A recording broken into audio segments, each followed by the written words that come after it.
नमस्कार, मैं हरी। आप देख रहे हैं डिटेल न्यूज झारखंड। आइए जानते हैं झारखंड की प्रमुख खबरों को। अगर आप चैनल में नए हैं तो चैनल को सब्सक्राइब अवश्य कर लें ताकि झारखंड की हर छोटी बड़ी खबर आप तक पहुंचा सकें। कई राज्यों में नियुक्त हुए राज्यपाल संतोष गंगवार को झारखंड तो लक्ष्मण प्रसाद को असम की जिम्मेदारी। दरअसल आपको बता दूं, राष्ट्रपति द्रौपदी मुर्मू ने शनिवार देर रात राजस्थान, झारखंड, पंजाब समेत कई राज्यों में कई राज्यपाल की नियुक्ति की। लक्ष्मण प्रसाद आचार्य को मणिपुर का अतिरिक्त प्रभार के साथ असम का राज्यपाल बनाया गया है। वहीं संतोष कुमार गंगवार झारखंड के नई राज्यपाल होंगे।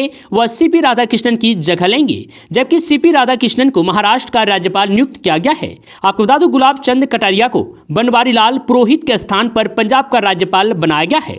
वहीं आपको बता दूं कि राष्ट्रपति भवन द्वारा जारी एक विज्ञप्ति के अनुसार लक्ष्मण प्रसाद आचार्य ने गुलाब चंद कटारिया का स्थान लिया है। विज्ञप्ति में कहा गया है कि राष्ट्रपति द्रौपदी मुर्मू ने पंजाब के राज्यपाल और चंडीगढ़ के प्रशासक पद से पुरोहित का इस्तीफा स्वीकार कर लिया है। आपको बता दें कि असम के राज्यपाल गुलाब चंद कटारिया पंजाब के राज्यपाल और केंद्र शासित प्रदेश चंडीगढ़ के प्रशासक होंगे। नीतीश कुमार की झारखंड चुनाव पर बैठक, जेडीयू के 11 सीटें लड़ने की तैयारी। दरअसल आपको बता दूं, बिहार के मुख्यमंत्री नीतीश कुमार की party Janata Dal United JDU ने झारखंड की इस साल होने वाली विधानसभा चुनाव के लिए कमर कस ली है। जेडीयू ने राज्य की 11 सीटों पर लड़ने की तैयारी की है। मुख्यमंत्री नीतीश कुमार ने पटना स्थित अपने आवास पर इस संबंध में शनिवार को अहम बैठक की। आपको बता दूं, इसमें झारखंड के जेडीयू अध्यक्ष खीरू महतो भी शामिल हुए हैं।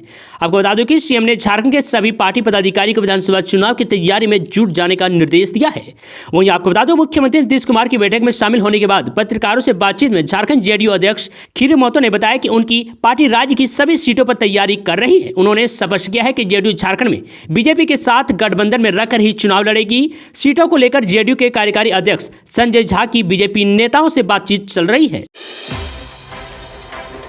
कांग्रेस विधायक नेहा तिर्की ने बांग्लादेशी घुसपैठिए को बिहारियों से तुलना कर दी है, जिससे अब राजनीतिक गलियारे में हलचल मच गई है। दरअसल आपको बता दूं, झारखंड के कांग्रेस विधायक शिल्पी नेहा तिर्की के दिए गए एक विवादित बयान के बाद राज्य की राजनीति गर्मा गई है। दरअसल हाल ही में जब उनसे बांग्लादेशी मुस्लिम घुसपैठिए के कारण राज्य में हो रहे डेमोग्राफी के बारे में पूछा गया तो उन्होंने बांग्लादेशी घुसपैठिए की तुलना राज्य में बिहार से आकर बसे लोगों से कर दी है। उन्होंने कहा कि डेमोग्राफी चेंज पूरे झारखंड में हुआ है। रामगढ़ में बिहारी लोग मुखिया बन रहे हैं, लोग इस पर बात क्यों नहीं करते हैं। तो बता दूं कि इस पर भाजपा पर भड़कते हुए नेहा तिर्की ने कहा कि डेमोग्राफी चेंज की बात करते हैं तो इनको सबसे पहले रांची से शुरू करना चाहिए। रांची में डेमोग्राफी चेंज हुआ है और जैसे कालीन में गंदगी को समेटा जाता है, जैसे धूल को कालीन के नीचे ढक दिया जाता है, उसी तरह इन लोगों ने यहाँ के आदिवासी मूल निवासियों को कहीं कोना खोमचा झुग्गियों में ढकेल कर रख दिया है।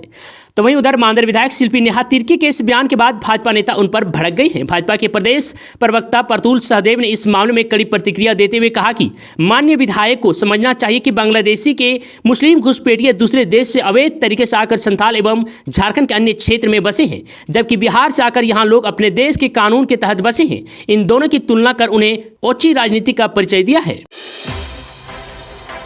29 जुलाई को सीएम हेमंत सोरेन की जमानत याचिका पर सुप्रीम कोर्ट में होगी सुनवाई। दरअसल आपको बता दूं, झारखंड के सीएम हेमंत सोरेन की नियमित जमानत को सुप्रीम कोर्ट में ईडी ने चुनौती दी है।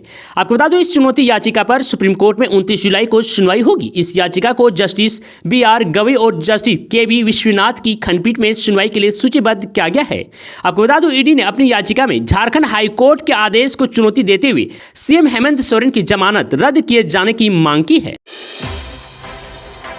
झारखंड में लगातार तीसरे साल सूखे की आहट, सीएम ने अधिकारियों को दिए इस बात का निर्देश। दरअसल आपको बता दूं, देश मानसून को आए हुए कई दिन गुजर चुके हैं, लेकिन झारखंड में लगातार तीसरे साल सूखे का खतरा मंडरा रहा है। आपको बता दूं कि अधिकारियों ने इस बात की आशंका इसलिए जताई क्योंकि धान की खेती वाले लगभग 86% खेत कम बारिश के कारण अभी भी बंजर पड़े हुए हैं। कृषि विशेषज्ञों के अनुसार 24 में से 4 जिले में अभी तक धान की बुआई तक शुरू नहीं हुई है, जबकि बुआई का प्रमुख समय अगले सप्ताह समाप्त हो रही है। तो वहीं आपको बता दूं कि झारखंड में बारिश की कमी से चिंतित मुख्यमंत्री हेमंत सोरेन ने 19 जुलाई को अधिकारियों को कृषि पर इसके प्रभाव पर एक रिपोर्ट तैयार करने का निर्देश दिया है, ताकि सहायता के लिए इसे केंद्र के समक्ष रखा जा सके। आपको बता दूं कि कृषि विशेषज्ञों के अनुसार धान की आदर्श बुआई अवधि 1 जुलाई से 20 जुलाई या अधिकतम 30 जुलाई है। और अगर 30 जुलाई तक जिन जिन जिलों में बुआई नहीं होगी, उन जिलों को झारखंड सरकार सूखाग्रस्त घोषित कर सकते हैं। झारखंड में बवाल, उग्र आदिवासी छात्रों ने उप निरीक्षक को पीटा, 6 पुलिसकर्मी समेत 15 घायल। दरअसल आपको बता दूं, झारखंड के पाकुड़ जिले में पुलिस और आदिवासी छात्रों के बीच झड़प में 6 पुलिसकर्मी समेत 15 से अधिक लोग घायल हो गए हैं। आपको बता दूं कि पुलिस ने शनिवार को बताया कि यह घटना शुक्रवार रात को उस समय घटी जब पुलिस की एक टीम अपहरण के एक मामले की जाँच करने के लिए KKM कॉलेज के परिसर में पहुंची थी। पुलिस ने बताया कि कॉलेज परिसर में स्थित आदिवासी छात्रावास के छात्रों के एक समूह ने परिसर में पुलिस के प्रवेश का कथित तौर पर विरोध किया, जिसके बाद पुलिस और छात्रों के बीच झड़प हो गई। तो वहीं भाजपा की झारखंड इकाई ने आरोप लगाया कि शनिवार को जिले के महेशपुर इलाके में बांग्लादेशी घुसपैठियों के खिलाफ विरोध रैली निकालने की तैयारी कर रहे आदिवासी छात्रों की पुलिस ने बेरहमी से पिटाई की। भाजपा ने घटना में शामिल पुलिसकर्मियों के खिलाफ कार्रवाई की मांग की। छात्रावास के विद्यार्थियों ने दावा किया कि पुलिस ने लगभग 10 छात्रों को बेरहमी से पिटाई की और उनका अभी पाकुड़ के स्थानीय अस्पताल में इलाज चल रहा है। मधुपुर गिरिडीह ट्रेन के शौचालय में मिली लाश, पुलिस कर रही है मामले की जांच, अब तक नहीं हो सकी है पहचान। दरअसल आपको बता दूं, मधुपुर 27 जुलाई मधुपुर रेल थाना क्षेत्र के TRD ऑफिस के समीप स्थित पुराना वॉशिंग पीट में मेंटेनेंस के लिए रखी मधुपुर गिरिडीह ट्रेन के एक्स्ट्रा बोगी के शौचालय में 45 वर्षीय एक अज्ञात व्यक्ति का सड़ा गला शव मिलने से सनसनी फैल गई है। शव पूरी तरह से सड़ गल गया था, वह शौचालय के अंदर था। आपको बता दूं, शव के वजन के कारण शौचालय का दरवाजा अंदर से बंद हो गया था। शव को रेल पुलिस ने कब्जे में लेकर पोस्टमार्टम के लिए देवघर भेज दिया है। बता दें कि ट्रेन में मेंटेनेंस कार्य कर रहे कैरेज एंड वैगन के कर्मचारियों को बोगी से तेज दुर्गंध आई। समीप जाने पर देखा कि शौचालय के अंदर से दुर्गंध आ रही है। तत्काल कर्मचारियों ने इसकी सूचना मधुपुर RPF व GRPF को दी। मौके पर RPF इंस्पेक्टर हरेंद्र कुमार सिंह व रेल थाना प्रभारी कार्तिक महतो घटनास्थल पर पहुंचे और रेलवे के कर्मी से गैस कटर की मदद से दरवाजा कटवाकर शव को बाहर निकाला गया। वज्रपात से महिला की मौत, खेत में कर रही थी काम। दरअसल आपको बता दो, बोकारो जिला अंतर्गत बैरमा अनुमंडल के बांध पंचायत की महली बांध टड़ियापार निवासी छोटेलाल रजवार की 47 वर्षीय धर्मपत्नी दसो देवी शुक्रवार की शाम खेत में काम करने के दौरान आकाश से बिजली के कारण अचानक बेहोश हो गई, जिसे इलाज के लिए अस्पताल पहुंचाने पर चिकित्सकों ने जांच पड़ताल के बाद दसो देवी को मृत घोषित कर दिया। झारखंड के कॉलेजों में टीचिंग असिस्टेंट का काम करेंगे सीनियर छात्र छात्राएं, शिक्षा विभाग का फैसला।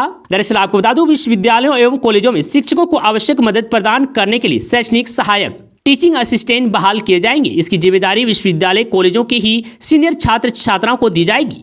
आपको बता दूं कि नेट या जेट उत्तीर्ण विद्यार्थी को इसमें प्राथमिकता दी जाएगी। आपको बता दूं कि उच्च एवं तकनीकी शिक्षा विभाग ने इसे लेकर प्रस्ताव तैयार किया है। तैयार प्रस्ताव के अनुसार टीचिंग असिस्टेंट अपने जूनियर छात्रों को नोट्स बनाने से लेकर विभिन्न विषयों में उनके संदेह को दूर करने में सहयोग प्रदान करेंगे। ये अपने विषय के शिक्षक के पठन पाठन में भी मदद करेंगे।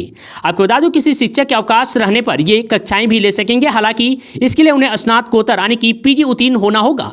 टीचिंग असिस्टेंट के रूप में काम करने के बदले उन्हें पारिश्रमिक के रूप में निर्धारित राशि भी दी जाएगी। इसका उपयोग वे अपने आगे की शिक्षा में कर सकेंगे।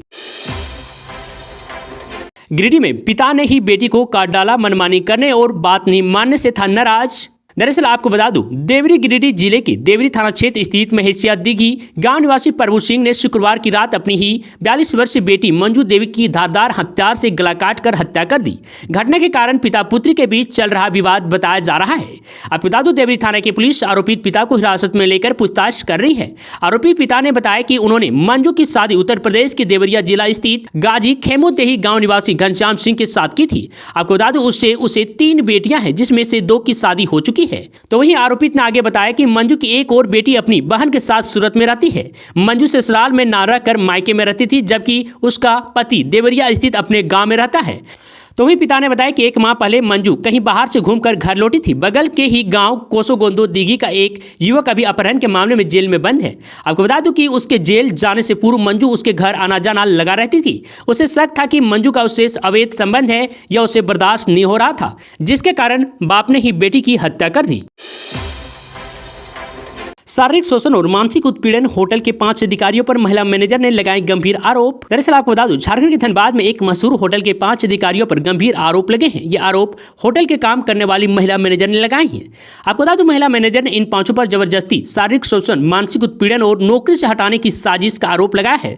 महिला की शिकायत पर 25 जुलाई को महिला थाने में प्राथमिकी दर्ज की गई है। पीड़ित महिला का शनिवार को कोर्ट में 184 के तहत बयान दर्ज कराया गया है। तो वहीं जानकारी के मुताबिक 38 वर्षीय पीड़ित महिला मैनेजर ने अपनी शिकायत में कहा है कि करीब 3 महीने से मैं धनसार थाना क्षेत्र के धनसार गोलंबर के पास निर्माणाधीन hotel the Grand Mirage Radisson individually में सेल्स एवं मार्केटिंग के मैनेजर के पद पर काम कर रही हूं।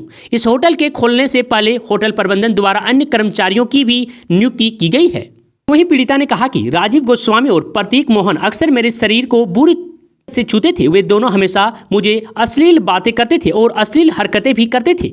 आपको बता दूं कि कुछ समय तक मैं यह बर्दाश्त करती रही। बाद में जब मैंने उन दोनों की हरकतों का विरोध किया तो दोनों व्यक्ति हंसकर बात टाल दिए और कहा कि मुझे उनकी अधीन काम करना है। आपको बता दूं उस समय भी मैंने उनसे बातों की गंभीरता समझने का अनुरोध किया, लेकिन मेरे विरोध का उन दोनों व्यक्तियों पर कोई असर नहीं हुआ। और इतना ही नहीं, KS मोनालिसा भी उनके घिनौने कामों में उनका साथ देती थी। कार्यस्थल पर उनके वरिष्ठ ने भी उन्हें इस तरह की शोषण को बर्दाश्त करने के लिए समझाया था।